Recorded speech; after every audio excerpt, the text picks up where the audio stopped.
Yawehlisa. Esha lokufika ngoku.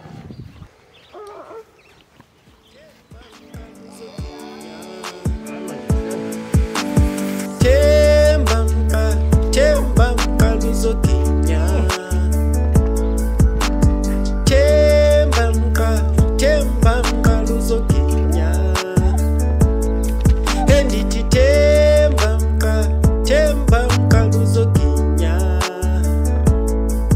Imganam ayimandifuna uqonda unyanisile ngubo zuphatha izikhiya zekoyo Izobindimo noko imganam Sasa nokusengela amakhaya to inkomo ndikho.